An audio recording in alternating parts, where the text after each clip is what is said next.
This is Democracy Watch. Marc, we have what I believe is an unprecedented move by the Department of Justice. They are suing the entire district court bench in Maryland. Can you explain what's going on here? Yeah, I got to be honest with you. When I read this, I was like, that can't be true. Like, that's not a thing. The U.S. government doesn't get to sue the judges in the state of Maryland. But lo and behold, that's actually what they did. They brought a lawsuit in the name of the United States of America against all of the judges in the District Court of Maryland. And this, is the kind of thing that, in normal times would be front page news. It would actually be an impeachable offense. I mean, it would be so outrageous that there would be investigative reporters all over the place trying to get to the bottom of it. I mean, basically what's happened here is that the judges in the federal district court, these are life appointed, Senate confirmed federal judges, they have a standing rule that says that if someone seeks a habeas petition, because they are afraid, for example, they're going to be, deported out of the country to a foreign gulag, that there is automatically put in place a 2-day stay. What does that mean? It means that the United States can't ship these people to, South Sudan or Libya for 2 days while the judges have a chance to rule on the case.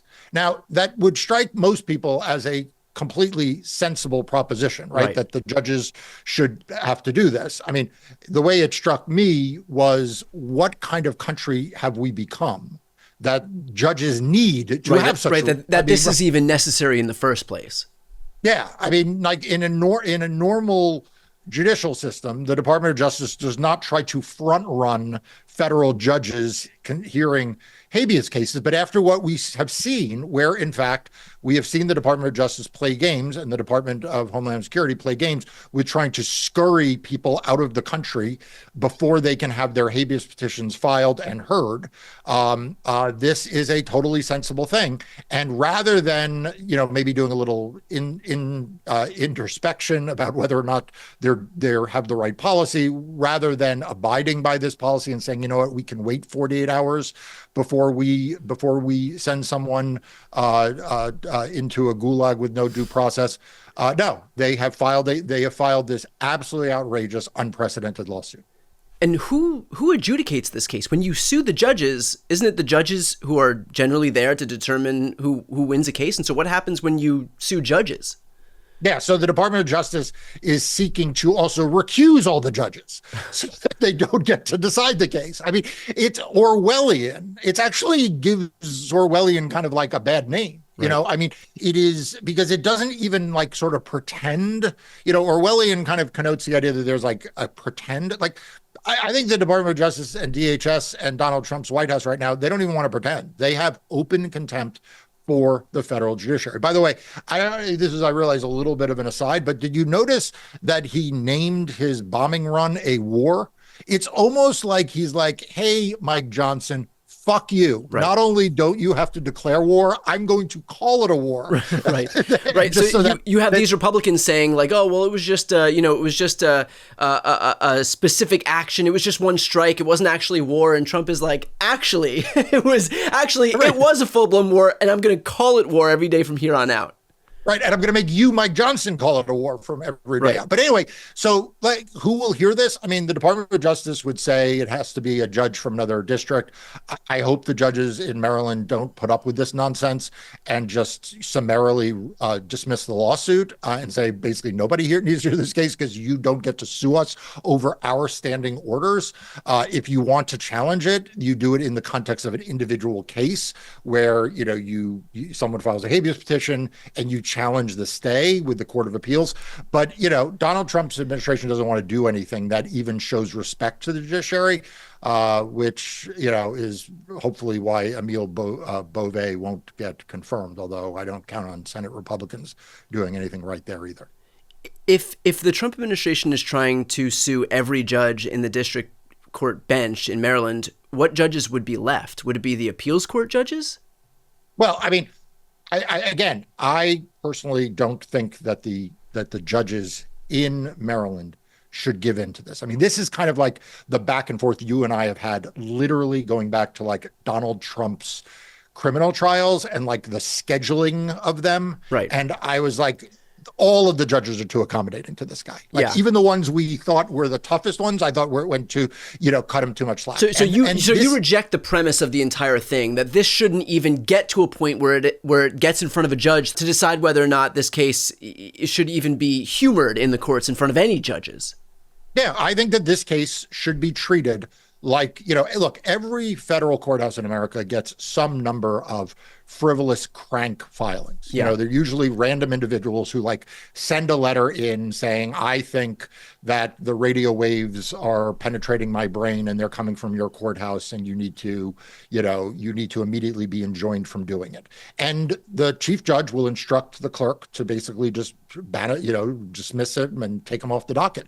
And I realize this is the Department of Justice, but this is a crank effort. This is like an effort by Donald Trump to assert authority he does not have through his sycophants, and I don't think they should hear it. Now, what will they do if they decide that they need to give every benefit of the doubt and respect the office and all of the stuff that drove me crazy earlier? Is they would appoint a judge from another district. So a judge from, for example, the Eastern District of Virginia or from Delaware or from Pennsylvania, and have one of them presumably consider the case in lieu of them. But again, I think that it's one of these things. You give Donald Trump that, you give him that respect that he doesn't deserve. You give the administration the patina of respect, and the next thing you know it, then they are exploiting that politically. Right. I understand that every case that the Trump administration or the Department of Justice brings has to be taken kind of in a vacuum, in isolation, as far as these judges are concerned. But when you have an administration that is so overtly hostile, and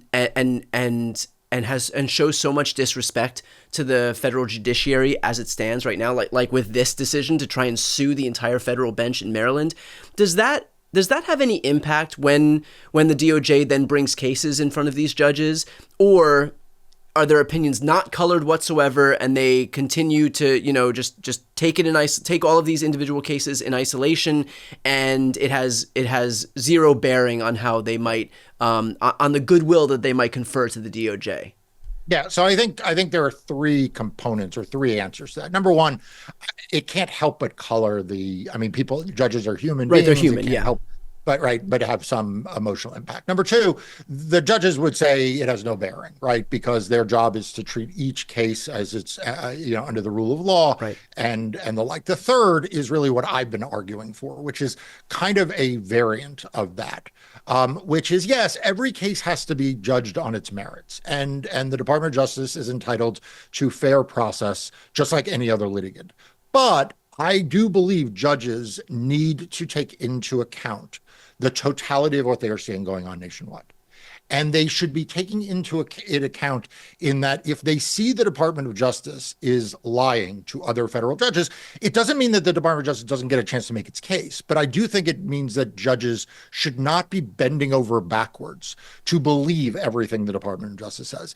I've written about this. You and I have talked about this. There is this doctrine called the presumption of regularity, which means that when the federal government comes in and says a fact is a fact, it is generally believed. When they say that there's a good reason why we are deporting these people, they are generally believed. They're given a presumption that what they are doing is on the up and up, that what they're doing is in good faith. And that's a presumption that no other litigant gets. Everyone else starts with the scales balanced. The government starts with the scales presumed a little in their favor. And I just think that has to be taken away. And I think that stunts like this deserve to go on that scale and saying, you know what, I'm not going to assume that the Department of Justice gets the benefit of the doubt. I'll give them a fair shake, but I'm not going to give them more than that. And that's where I hope we are going to move to. Right.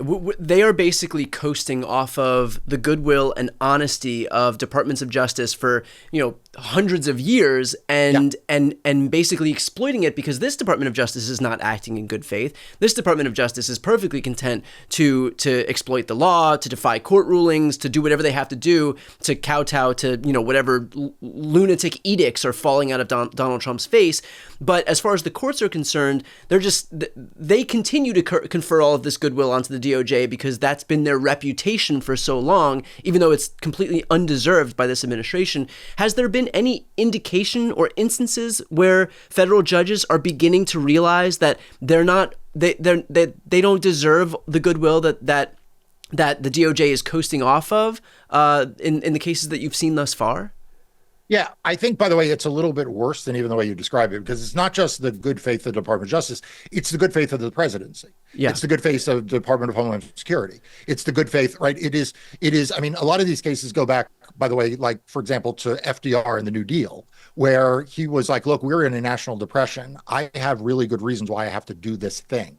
Or we are now in World War II. There are really good reasons why I have to do this thing. And the courts were like, okay, look, we're going to assume that the president and his cabinet officials are acting in the best interest of the country. And so it's beyond just the DOJ. Now, is that eroding?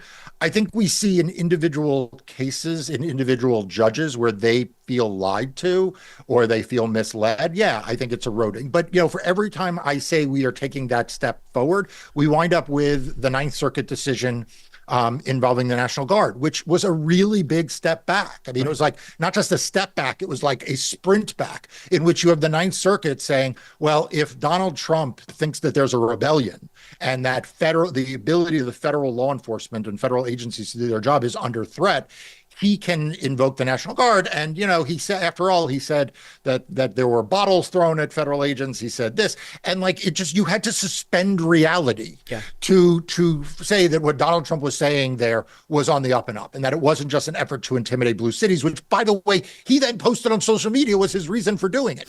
And so I think that was a really big step back. So are we seeing some judges?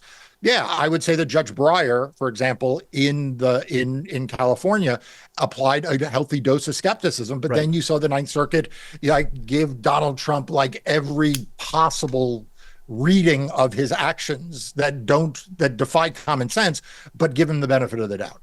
Well, we will, of course, stay on top of this issue as it relates to the DOJ's ongoing effort to sue the entire federal bench in Maryland. As soon as we have any update, we'll bring it to you. I know that, Marc, you're also covering this. And just imagine, by the way, Brian, if he gets away with this, okay, this is kind of like why I draw it in my head to the situation in California, because you and I talked about this. If he can do the National Guard there, he will do the National Guard in every blue city and every blue state, right? If he can get away with suing the entire federal bench in Maryland, and recuse them and intimidate them from hearing cases, why can't he do that in every federal court? Correct. Everything he does in every state. Everything he does is a test case to be able to export his policies to the rest of the country, and that's how we should view them. And again, you have been, a leader in terms of bringing this out into the spotlight and covering this stuff.